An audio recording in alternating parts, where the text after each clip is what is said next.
So in last class, we discussed about the advantages and disadvantages of partnership. We already completed sole proprietorship. Now, today we are going to complete partnership deed and how we are going to register the partnership firm. So these two topics we are going to complete today. But before starting this topic, I just want to know that what are the advantages, disadvantages and features of partnership. Let's revise. Okay? Who is going to tell me about the features of partnership? Raise your hand. Yes, Pratyay. Ma'am, there are many features of partnership. First is easy to formation, ma'am. Very And good. second, Okay. larger Next, financial Anisha. resources. Acha. Very good. Second, Anisha. Yes, ma'am. Two or more person can be involved in partnership. Very good. Next, roll number 7. A sharing of profit. Very good. Mahi. Next. Ma'am, utmost good faith. Good. Monica. Yes, ma'am. Tell me feature. Unlimited liabilities. Gaurav. Ma'am, agreement. Very good. Komal.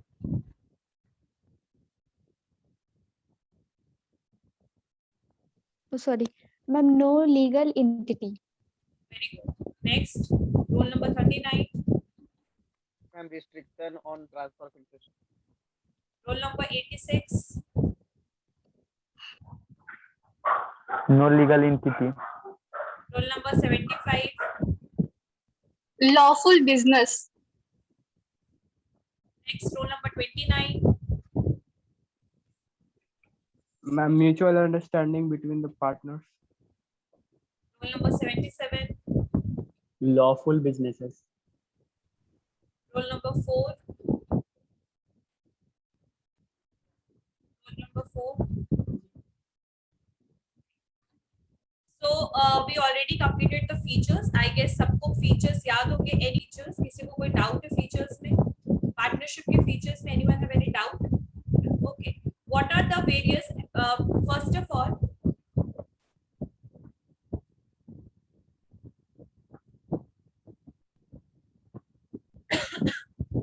question is, what is the advantages of partnership? Raise your hand. Yes, Anisha. Yes, ma'am. Easy of formation, larger financial resources can be obtained. Okay. Next, Mahi. Yes, ma'am. Combined ability and judgment and sharing risk. Very good. Komal. Yes, ma'am. Ma'am, flexibility of operations. Very good. Pratyay. Yes, ma'am. Secrecy हो सकता, secrecy and close supervision. Very good. Next, roll number 60. Direct motivation. Very good. Next, roll number 7. Ma'am, cooperation. Very good. Next, roll number 4. Roll number 10. Ma'am, protection of minority interest. Very good. Roll number 86. Roll number 39. Better decision making. Very good. Roll number 29. Ma'am, a scope of expansion. Okay, expansion. Okay. Next, roll number 77. More capital of the business. Anyone else? All advantages are clear. Okay. Next, what are the disadvantages? Yes. Roll number 3. Yes, ma'am. Limited liabilities. Roll number 39. Roll number 75. Ma'am, conflict. Conflicts. Okay. Next, roll number 5. Yes, ma'am. Lack of public confidence. Roll number 2. Yes, ma'am. Uncertain life हो जाएगा या lack of continuity. Mahi. Blocking of capitals. Roll number 10. Ma'am, uncertain life. Roll number 77. Ma'am, lack of stability. Yes, ma'am. doubt whatever we completed in the last class? Yes, who is Yes, ma'am. asking? Yes, Who is asking? Ma'am, Komal. First point, ease of formation. Ease Ease of of- formation. Ease of formation का मतलब क्या होता है basically कि आप कभी भी कोई बिजनेस ऑर्गेनाइजेशन को कभी भी हम शुरू करेंगे, that is a complex task, right? Obviously कभी भी कोई business organisation whenever we will start, we have to go through the various process, right? So business organization, starting business organization, choosing business organization, that is not the easy task. But if we'll compare the partnership and sole proprietorship with the company, as comparison to the company and comparison to the registration procedures and legal compliances, the formation of partnership firm is very easy, because according to Partnership Act 1932, we don't need to or it doesn't require to register the firm. ठीक है, यानी registration is totally optional. But in the case of company, we just need to register the company basically. In the case of corporation, we just need to register the company.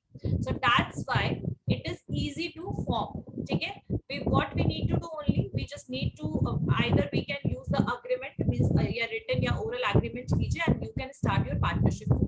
That's why it is easy to formation, and your business activity will be started soon. But in the case of company, the 2-3 months it will take to complete whole policies, whole regulations, whole legal compliances of the government, right? इसीलिए ease of formation है. Yes, Clear ma'am. हो गया कोमल? Yes, ma'am. Ma'am, one more point. Yes. Ma'am, protection of minority interest. Yes. तो ये वाला point जो था ये एक्चुअली रह गया था लास्ट क्लास में, ठीक है? तो इसको सब बच्चे करवाया है आप। यहाँ पर प्रोटेक्शन ऑफ माइनॉरिटी इंटरेस्ट का मतलब ये है कि जैसे मान लीजिए अगर कोई 4 मेंबर है, ठीक है, 4 मेंबर पार्टनर्स है, हो सकता है कि ऐसे केस में जो 3 पार्टनर हैं वो एक तरफ हो और एक पार्टनर जो है वो तीनों के कंसेंट में बेसिकली डिसीजन में अपनी बोल सकते हैं ना कि म्यूचुअल कंसेंट उनका नहीं है, यानी उसकी जो थॉट है, उसकी जो थिंकिंग है वो बाकी की जो 3 पार्टनर्स हैं उनके साथ मैच नहीं कर रही है। तो ऐसे केस में हम जो है बेसिकली हम उस पर्सन की भी बात को सुनेंगे, ठीक है? यहाँ यानी कि जो माइनॉरिटी और मेजॉरिटी वाला सीन है कि अगर मेजॉरिटी है, मतलब कि अगर 3 लोग एक तरफ है और एक पर्सन एक तरफ है, तो हम एक पर्सन की भी बात सुनेंगे, यानी कि जो एक पर्सन है ना वो भी लायबल है कि अगर वो चाहे तो कंपनी को डिसॉल्व कर सकता है, ठीक है? डिसॉल्यूशन का राइट उसके पास भी है, मतलब एक सिंगल पार्टनर जो है he can also affect the whole partnership form, ठीक है? तो यहाँ पर हर पार्टनर को अपना ओपिनियन देना, एक्सप्रेस करना सबको राइट है, ठीक है? Every partner has to right to be consulted and express his opinion. अगर कोई भी इंपॉर्टेंट डिसीजन लिया जाता है तो इसमें सारे पार्टनर्स का कंसेंट रिक्वायर्ड है।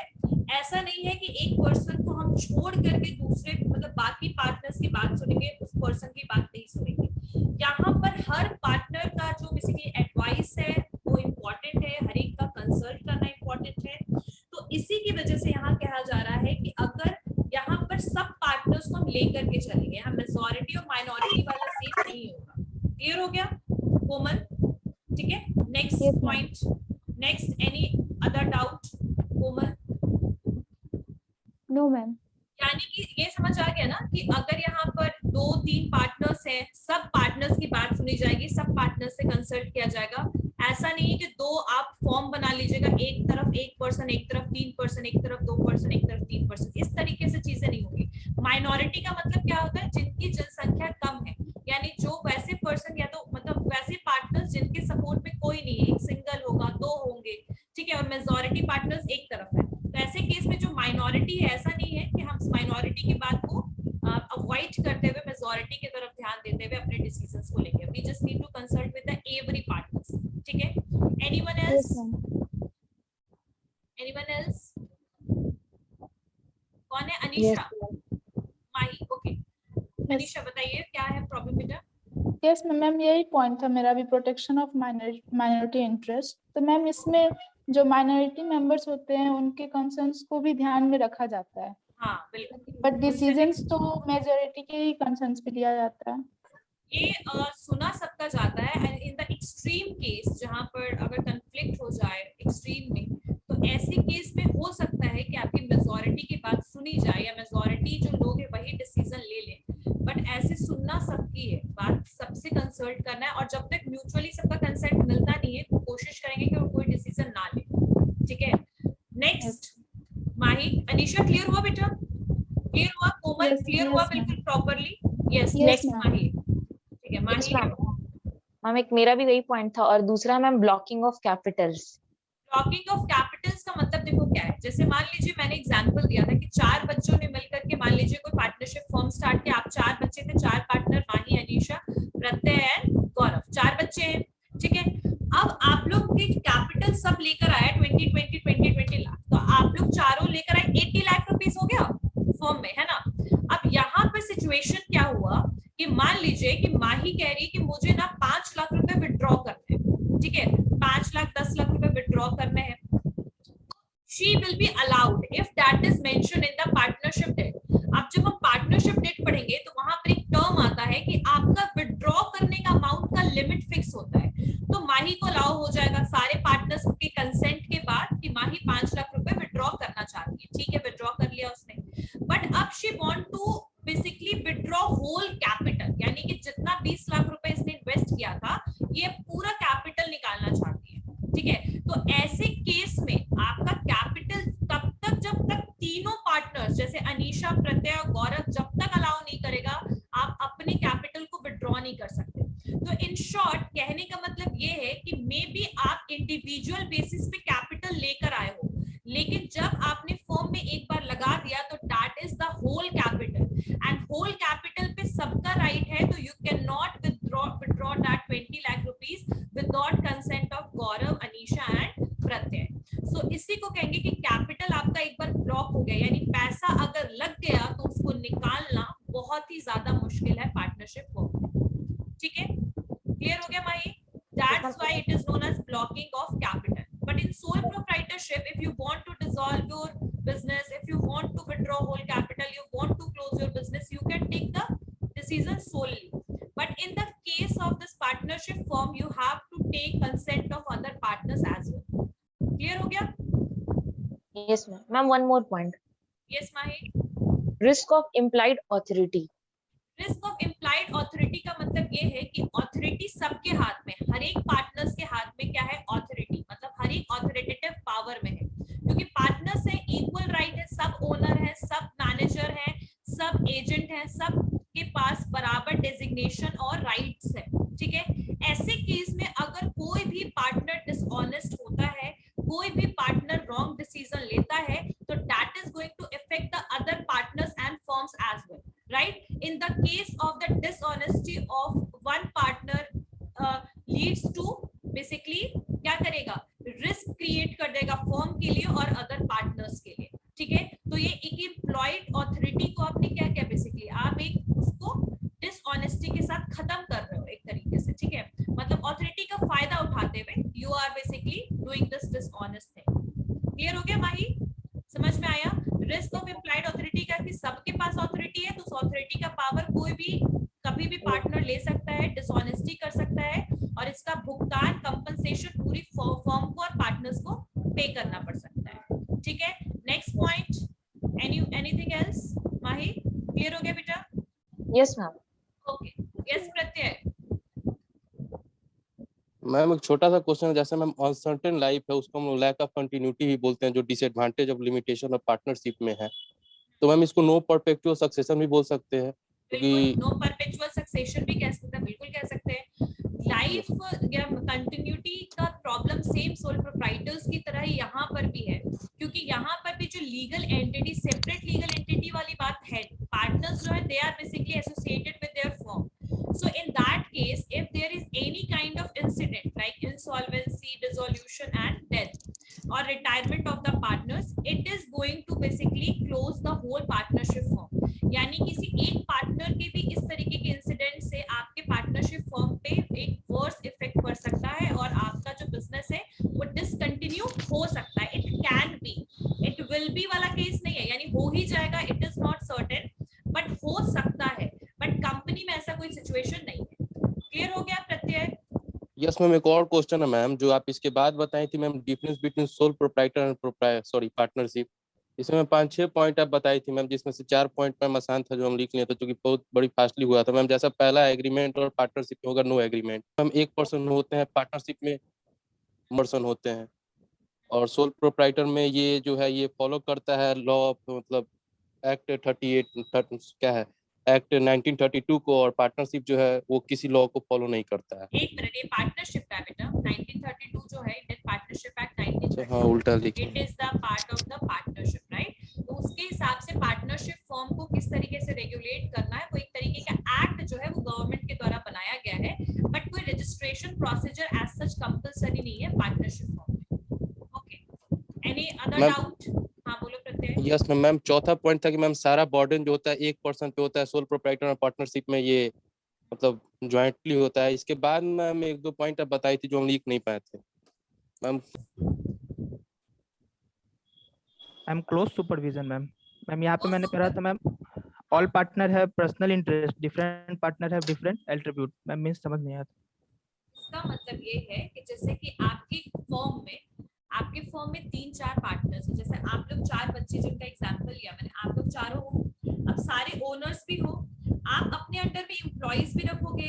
अगर मान लीजिए कल को गौरव एब्सेंट है तो माही जो है वो भी उसका काम कर सकती है, सुपरवाइज कर सकती है, उसके एरिया को देख सकती है।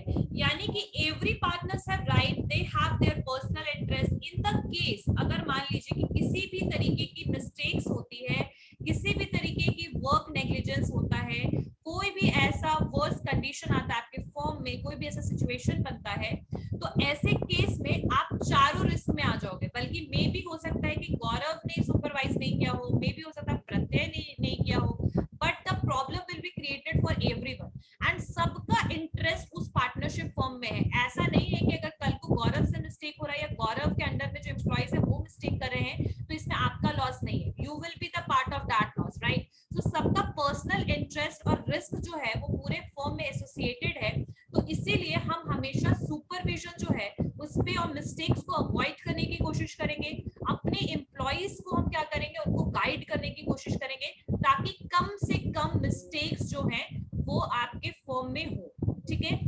इसीलिए सुपरविजन, क्योंकि इतने सारे ओनर्स हैं तो कोई भी इजीली सुपरवाइज कर सकता है अपने एम्प्लॉइज को, वर्क्स को, ठीक है। सोल प्रोप्राइटर एक सिंगल पर्सन था, अगर वो पर्सन अवेलेबल नहीं है तो उसके शॉप में क्या हो रहा है सुपरवाइज वो नहीं कर सकता है। बट पार्टनरशिप में एक से ज्यादा लोग हैं तो इजीली जो है वर्क लोड को मैनेज कर सकते हैं, अपने एम्प्लॉइज को सुपरवाइज कर सकते हैं। But the attitude of the people या फिर जो आपके पार्टनर्स हैं वो थोड़ा अलग हो सकता है, बिहेवियर अलग हो सकता है, बट सबका इंटरेस्ट और गोल सेम ही रहेगा, ठीक है। क्लियर हो गया close supervision? Okay, anyone have any other doubt? Thank you ma'am. Anyone have any other doubt? Yes, Ritik, roll number 51. Ma'am जैसा कि मैम सोल प्रोप्राइटरशिप और पार्टनरशिप में मैम पार्टनरशिप जो है मैम पार्टनरशिप एक्ट 1932 सेक्शन 4 के तहत है ma'am, या गवर्नमेंट के द्वारा है सेक्शन 4 मैम। के तहत, हाँ, सेक्शन 4 में यस मैम, पार्टनरशिप की जो डेफिनेशन है वो यस तो सेक्शन मैम सोल प्रोप्राइटरशिप भी मैम होता है इस टाइप का? नहीं है, सोल प्रोप्राइटरशिप के लिए कोई एक्ट नहीं है, बट हाँ ये है कि आप शॉप एंड एस्टैब्लिशमेंट एक्ट में आप उसको रजिस्टर करा सकते हो, या shop and establishment act is there but you can register yourself through that act, ठीक है। तो shop and establishment act is sole proprietorship के लिए, but as such sole proprietorship के लिए ऐसा कुछ नहीं। हिंदू जॉइंट फैमिली है 1956, कंपनी लॉ है, पहले तो 1956 था, 2013 हो चुका है, लेकिन अभी फिलहाल सोल प्रोप्राइटरशिप के लिए ऐसा कोई एक्ट नहीं, बस एक शॉप एंड एस्टैब्लिशमेंट एक्ट है, वो भी म्युनिसिपल एरिया में जहां पर आप ओपन करिएगा वहां पर रजिस्ट्रेशन के टाइम पे आपको उस एक्ट के थ्रू रजिस्टर करवाना होता है बस। Anything else Hrithik? No ma'am. क्यों ऑन करके बैठिए क्लास में, अब हम आगे बढ़ रहे हैं। So advantages, disadvantages and every topic I think is completed in partnership. Now we are going to move toward partnership deed. So we already know that partnership deed is an agreement, ठीक है। वो क्या है, एक agreement है जहां दो या दो से ज्यादा जो भी पार्टनर्स हैं वो एक written agreement के थ्रू, एक written contract के थ्रू उसमें यानी एंटर होते हैं, ठीक है।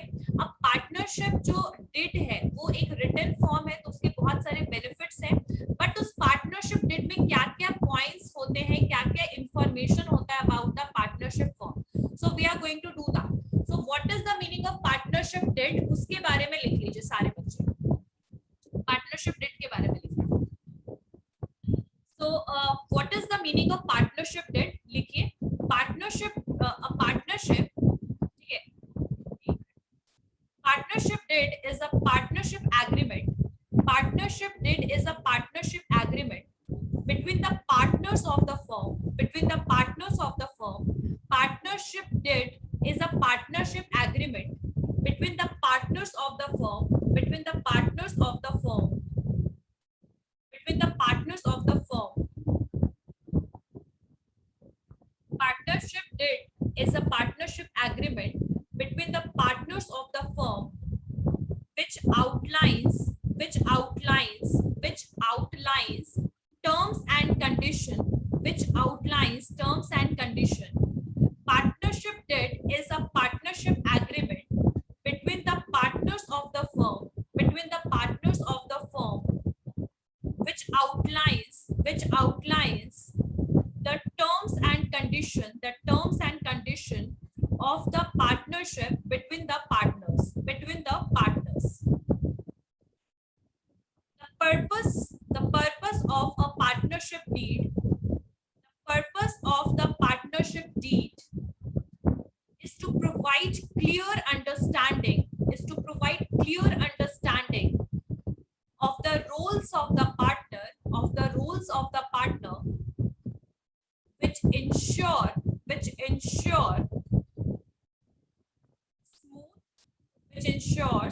smooth running of the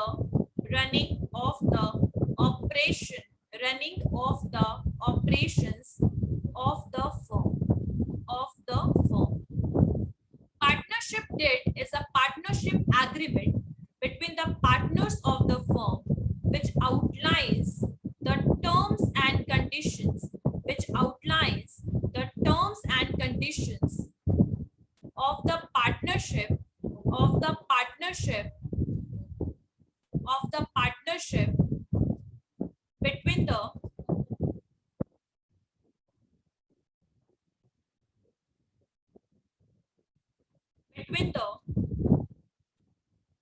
partners of the firm. Between the partners. The purpose of partnership deed. The purpose of partnership deed is to provide clear understanding of the roles of each partner, which ensures smooth running of the operation of the firm. यानी कि partnership date क्या है? Partners के बीच में एक agreement है जिसमें बहुत सारे कंडीशंस, रोल जो है हर एक पार्टनर्स के लिए मेंशन होगा, ठीक है। और ये क्यों जरूरी है? इसका मेन पर्पस क्या है कि आपका जो जितनी भी एक्टिविटीज फॉर्म में हो रहा है वो स्मूथली रन करे, ठीक है, कंफ्लिक्ट ना हो, ठीक है। अब ये तो हुआ पार्टनरशिप डेट, ठीक है। अब उसमें क्या क्या चीजें मेंशन होंगी वो हम करते हैं। पार्टनरशिप डेट क्या है सबको क्लियर हो गया? Partnership deed is an agreement between two or more partners, and the roles and conditions and everything is about the partners is mentioned in the partnership deed, ठीक है। It is a kind of the written form, it is a kind of evidence of the partnership form, ठीक है। Next point, what are the various what are those things which is mentioned in the partnership deed? क्या क्या चीजें partnership deed में mention होती है, ठीक है। So partnership deed में आपके सबसे पहले होगा name of the firm. Name of the firm यानी फर्म का आपका नाम क्या है, ठीक है। XYZ फर्म, ठीक है। किसी भी का भी जो भी फर्म का आपका नाम है उसके बारे में आपको क्या करना है? उसके बारे में नाम लिखना है सबसे पहले अपने फर्म का, ठीक है। नेक्स्ट वन सबसे पहले name of the firm. Second होगा nature of the firm's business. Nature of the firm's business का मतलब क्या है कि यानी कि आप जो बिजनेस शुरू कर रहे हैं वो किस टाइप का बिजनेस है। आप सर्विस में स्टार्ट कर रहे हो बिजनेस करना, ठीक है, सर्विस दे रहे हो, ट्रेडिंग में काम कर रहे हो, मैन्युफैक्चरिंग में, किस तरीके का आपका बिजनेस का नेचर है, what is the nature of your business, ठीक है। Third one is the principal place of business. Third one is the principal place of the business. Principal place of the business का मतलब ये है कि आपने जो पार्टनरशिप फॉर्म जो आप शुरू कर रहे हो उसका ऑफिशियल एड्रेस यानी कि आप कहां पर उसको शुरू कर रहे हो, यानी कि उसका रजिस्टर्ड ऑफिस एड्रेस कहां है, ठीक है, कहां पर कौन से एरिया में आप पार्टनरशिप फॉर्म को शुरू कर रहे हो, ठीक है। प्रिंसिपल प्लेस का मतलब वही एक ऑफिशियल और रजिस्टर्ड प्लेस, ठीक है, जहां से आप पार्टनरशिप फॉर्म यानी कि अपने ऑपरेशंस को रन करोगे, ठीक है, उसकी official address. Next one duration of partnership, duration of partnership. See this next point, duration of partnership, duration of partnership if any, duration of partnership if any. Why this if any is required here? Duration of partnership का मतलब ये है कि obviously you have no idea कि अगर आप form start कर रहे हो तो उसका ड्यूरेशन क्या होगा, लेकिन अगर कोई पार्टनरशिप टेम्पररी बेसिस पे बनाया जा रहा है यानी कि कुछ सालों के लिए बनाया जा रहा है, तो ऐसे केस में जहां टेम्पररी है और आपको ड्यूरेशन पता है कि सिर्फ 2 साल के लिए पार्टनरशिप है, तो ऐसे केस में you can also mention that particular situation that this is the temporary partnership and this is only till this date to this date, मतलब एक ड्यूरेशन को आप मेंशन कर दीजिएगा। मान लीजिए अनीशा, गौरव वगैरह जो भी बच्चे हैं, इन लोगों ने जो पार्टनरशिप फॉर्म को शुरू किया था, इन लोगों का कहना था कि भाई हम 2 साल के लिए सिर्फ पार्टनरशिप को मतलब आगे बढ़ाते हुए बिजनेस को रखेंगे। तो आज का डेट क्या है? 1 जुलाई 2021। अब इन्होंने कहा कि भाई 1 जुलाई 2023 तक हमारा पार्टनरशिप का ड्यूरेशन होगा, फॉर्म का ड्यूरेशन होगा। तो ऐसे केस में आप इस कंडीशन को आप कहां पर मेंशन कीजिएगा? इस कंडीशन को आप मेंशन कीजिएगा पार्टनरशिप डेट में। नाम हो गया, एड्रेस हो गया, बिजनेस किस तरीके का वो आपने कर लिया। नेक्स्ट अब आप ड्यूरेशन करो लिखोगे अगर कोई ऐसा कंडीशन है तो। Next point name and addresses of partners, name and addresses of partners, यानी कि पार्टनर्स का क्या नाम है और उनका जो पर्सनल एड्रेस है वो क्या है, यानी अनीशा, गौरव, प्रत्यय एंड माही जो चारों बच्चे हैं, इन चारों का नाम होगा और साथ साथ इनका रेसिडेंस क्या है, कहां पर ये रहते हैं, इनका पर्सनल रेसिडेंस जो है, होम जो है, उसके बारे में भी हमें लिखना, एंटर करना है किसमें? पार्टनरशिप डेट में। नेक्स्ट पॉइंट, पार्टनरशिप डेट के बाद ये names and addresses of partners के बाद जो नेक्स्ट पॉइंट है वो है amount of capital contributed by each partners, amount of capital contributed by each partners. What does it mean? कि यानी जितने भी पार्टनर्स हैं उन्होंने कैपिटल कितना लगाया है, यानी कितना अमाउंट जो है they are investing in partnership firm, right. तो यहाँ पर सारे बच्चे, जैसे आप लोग जो 4 पार्टनर्स थे, अब मान लीजिए 10 लाख लगाया गौरव ने, अनीशा ने 20 लाख लगाया, माही ने 10 लाख लगाया और मान लीजिए प्रत्यय ने भी 10 लाख लगाया। तो ऐसे केस में जिसने जितना कंट्रीब्यूट किया, जिसका जितना कंट्रीब्यूशन था, सब ने उस हिसाब से उसमें कंट्रीब्यूशन का अमाउंट को मेंशन कर दिया, ठीक है। तो नेक्स्ट पॉइंट ये क्लियर हो गया, amount of capital contributed, clear है। Next amount which can be withdrawn by each partner, amount which can be withdrawn by each partner, यानी कि जो भी कैपिटल इन्वेस्टमेंट हुआ, जैसे 20 लाख, 10 लाख, 10 लाख, 10 लाख, इस तरीके से, अब इस कैपिटल को अगर कोई चाहे तो कौन आप क्या कर सकते हो? विड्रॉ कर सकते हो अमाउंट, होल कैपिटल, या फिर अगर आप अमाउंट को विड्रॉ करोगे, सबकी कंसेंट की रिक्वायरमेंट है, लेकिन एक लिमिटेशन हम लगा देंगे कि भाई अनीशा जो है वो 6 लाख रुपए निकाल सकती है, विड्रॉ कर सकती है, अमाउंट विड्रॉन जो है वो उसका मैक्सिमम 6 लाख होगा, गौरव 3 लाख कर सकता है, प्रत्यय 3 लाख और माही 3 लाख। तो इस तरीके से हमने एक अमाउंट सेट कर दिया कि हम कितना जो पैसा है वो विड्रॉ कर सकते हैं, यानी कि हर एक पार्टनर कितना पैसा विड्रॉ कर सकता है, उसका एक अमाउंट, ठीक है, अमाउंट मेंशन करना पड़ेगा, 6 लाख, 3 लाख, 3 लाख, 3 लाख, इस तरीके से। The profit sharing ratio, profit sharing ratio भी आपको यहाँ पर क्या करना पड़ेगा? मेंशन करना पड़ेगा कि आप जो प्रॉफिट शेयर कर रहे हो वो किस हिसाब से शेयर कर रहे हो। मान लो कि अनीशा ने ज्यादा कंट्रीब्यूट किया है, तो हो सकता है इसका प्रॉफिट शेयर भी ज्यादा होगा, हो सकता है ना, ये पॉसिबिलिटी क्या होता ही है ऑब्वियसली। तो यहाँ पर क्या सिचुएशन आएगा कि सबका रेशियो क्या होगा?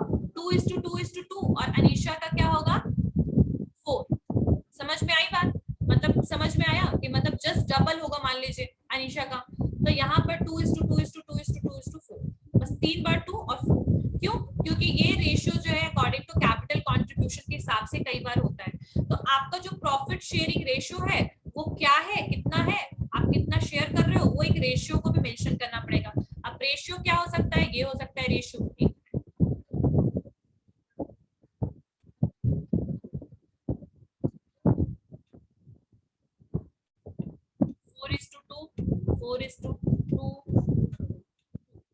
इस तरीके से आप रेशियो को क्या कर सकते हो, इस तरीके से मेंशन कर सकते हो, ठीक है। Next point, rate of interest if any on capital and drawings, any in capital and drawings। अब ये वाला टर्म तो थोड़ा नया लग रहा होगा कि मैंने इंटरेस्ट क्यों आया यहाँ पे। So see, in the condition if there is any emergency and any of the partners want to withdraw the amount, yes Ritik? Ma'am क्या rate of interest, comma if any rate of interest, comma if any, comma on capital and drawings, on capital and drawings, rate of interest, comma if any, comma on capital and drawings, on capital and drawings। इसका मतलब क्या है basically कि अगर मान लीजिए rate of interest आया, नया टर्म लग रहा होगा कि यहाँ पर ऐसा टू आया, जैसे अगर किसी को if any partner have any kind of emergency, ठीक है, if any partner have emergency in that case they want to withdraw the money, तो ऐसे केस में हो सकता है कि 10% इंटरेस्ट के साथ वो वापस से कैपिटल का अमाउंट रीपे करे। यानी कि अगर कोई पर्सन वो इन्वेस्टेड अमाउंट का पैसा निकालता है तो ऐसे केस में उसको 10% इंटरेस्ट के साथ, चाहे पार्टनर, मतलब ऐसा जरूरी नहीं कि ऐसा हमेशा होगा या इंटरेस्ट देना ही देना, ऐसा जरूरी नहीं है। अगर कोई इंटरेस्ट आप लागू करना चाहते हो 10% इंटरेस्ट के साथ, वापस से वो पर्सन हमें क्या करेगा, वापस से इन्वेस्ट करेगा। क्लियर हो गया अमाउंट? तो ये समझ में आया properly? Yes ma'am.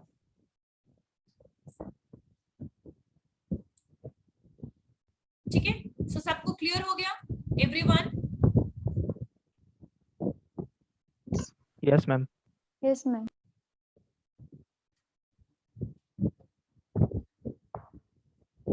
Wait for a sec.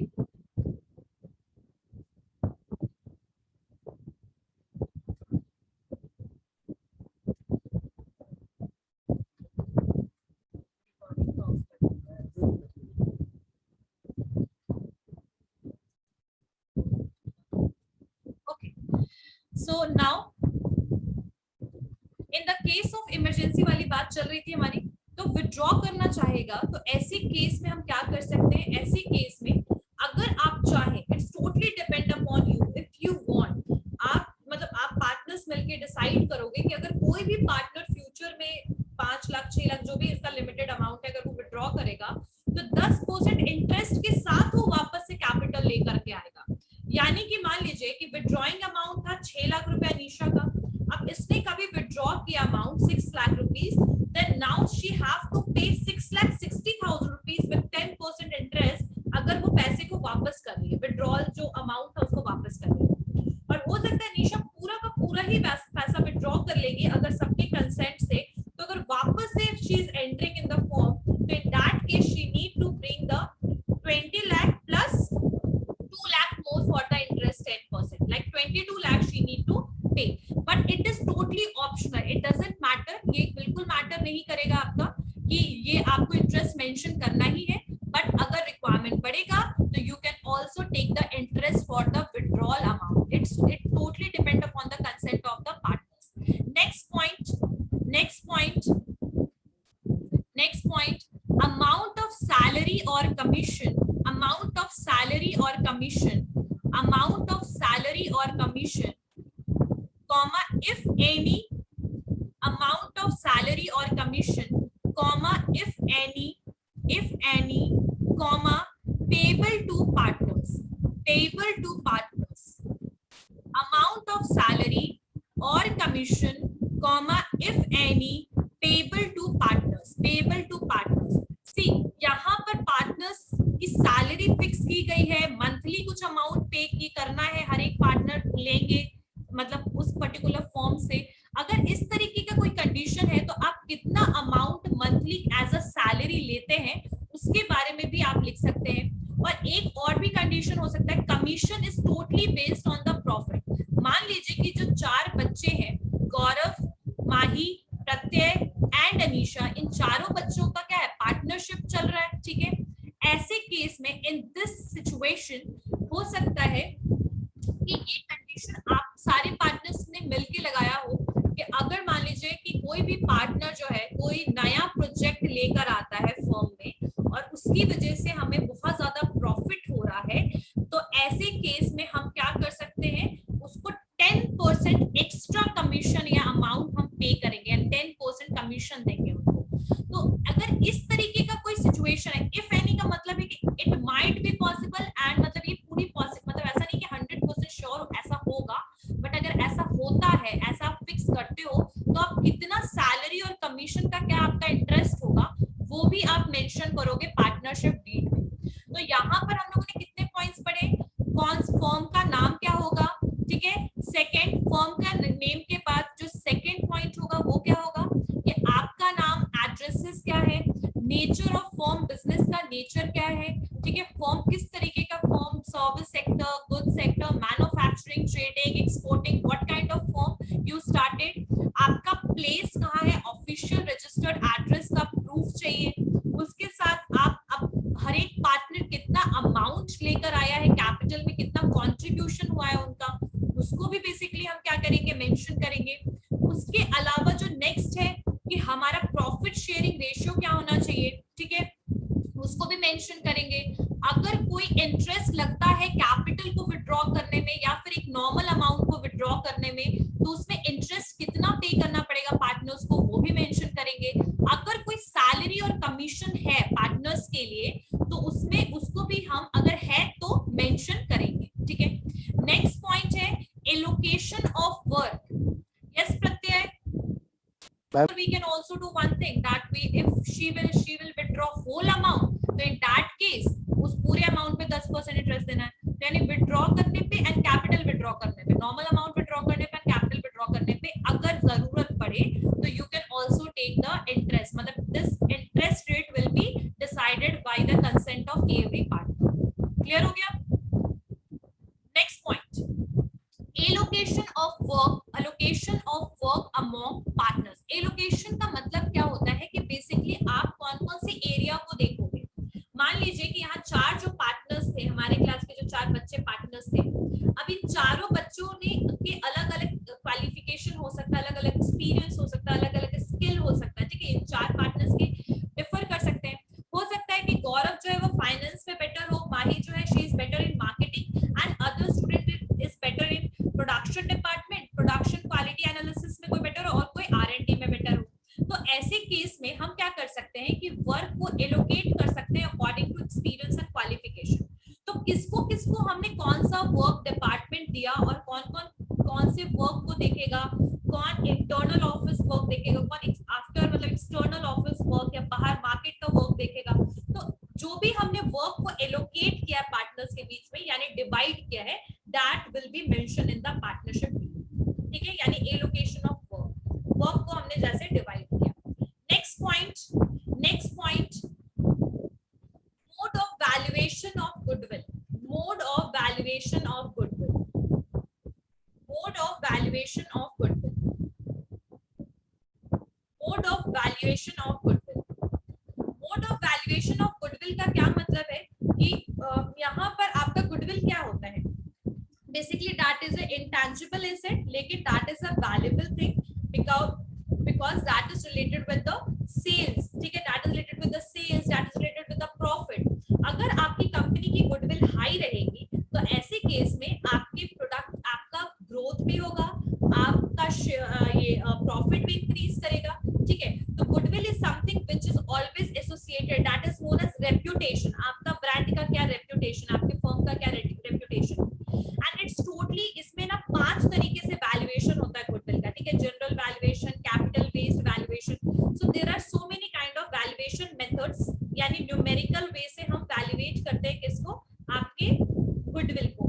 तो कौन सा तरीका आप वैल्यूएशन के लिए गुडविल का यूज करोगे वो भी आपको मेंशन करना है, like what kind of goodwill evaluation technique you are going to use, you are going to understand about your reputation and about your firm, ठीक है, कि आपको कितना प्रॉफिट हो रहा है, ठीक है, कितना ज्यादा कंज्यूमर्स है, कितना ज्यादा सेल्स हो रहा है।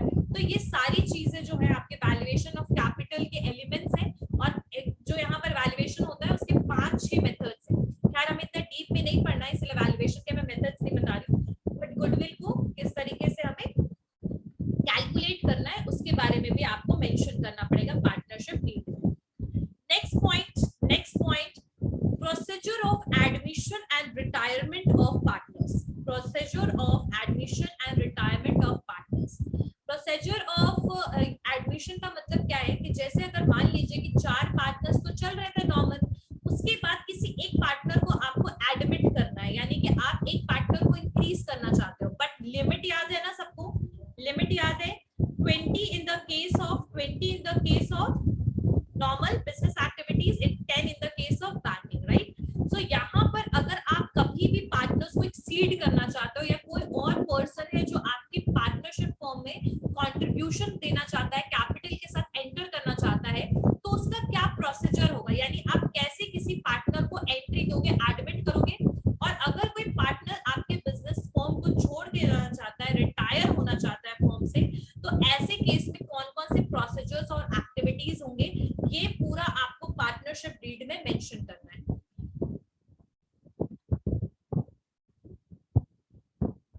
It doesn't require beta, but if you want, I will send you the PDF of that. Okay? Next point.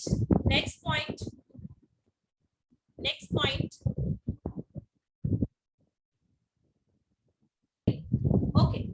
So next point is procedure of maintaining account and getting them audited. Yani how you are going to basically maintain the financial account. You are going to use Tally, you are going to use SAP, you are doing how you are doing bookkeeping and all. तो आप किस तरीके से अपने accounts को maintain करते हैं, ठीक है, बैलेंस शीट वगैरह, और किस तरीके से आप ऑडिट करवाइएगा, यानी अपने बेसिकली फर्म को ऑडिट तो हर एक फर्म का कंपनी का होता है, ठीक है, हर एक सोल प्रोप्राइटर को भी ऑडिट करवाता है, तो ऑडिट किस तरीके से करवाइएगा उसके बारे में भी आपको पार्टनरशिप डीड में मेंशन करना है, ठीक है। In the case of dissolution and settlement of account, क्या प्रोसीजर को आप यूज कीजिएगा, यानी कि अगर कभी कंपनी जो है वो बंद हो जाएगी, डिसॉल्व हो जाएगी, खत्म हो जाएगी, तो ऐसे केस में हो सकता है कि बहुत लोगों का लोन अमाउंट ये सब पे करना बाकी हो, सेटलमेंट बाकी हो, तो आप क्या प्रोसीजर को यूज कीजिएगा डिसोल्यूशन के लिए, ठीक है।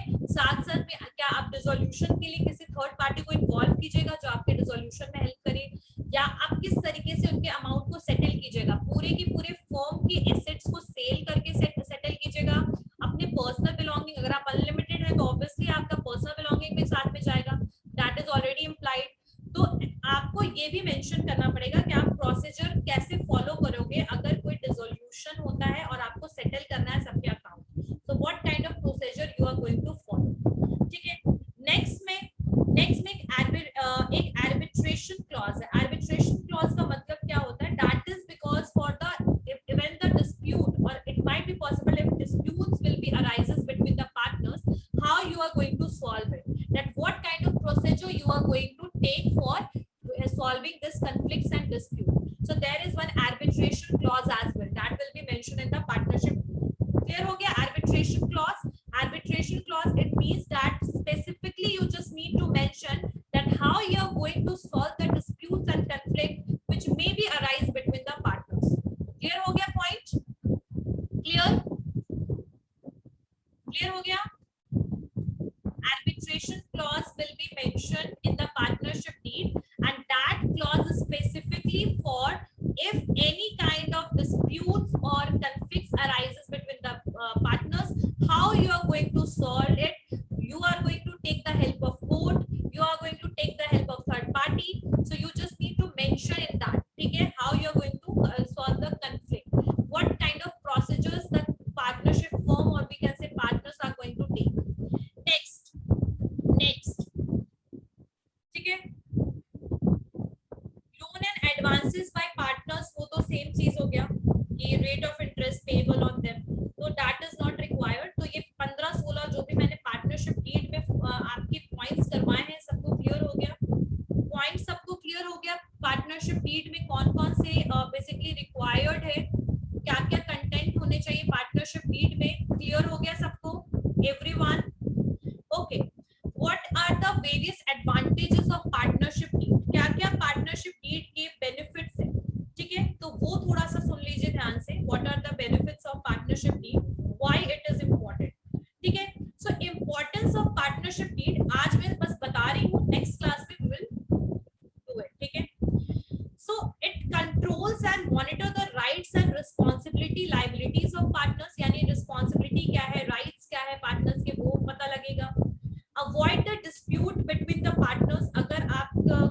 पार्टनरशिप डीड ऑलरेडी है तो हो सकता है कि आप कंफ्लिक्ट अराइज ना हो, ठीक है।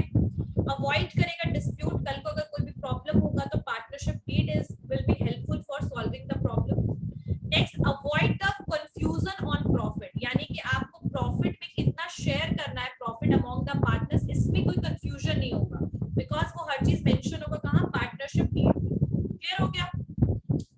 और हर एक पार्टनर्स यानी हर एक इंडिविजुअल पार्टनर्स की roles and responsibilities already mentioned है, तो क्लियरली मेंशन है, तो that is also even helpful, ठीक है।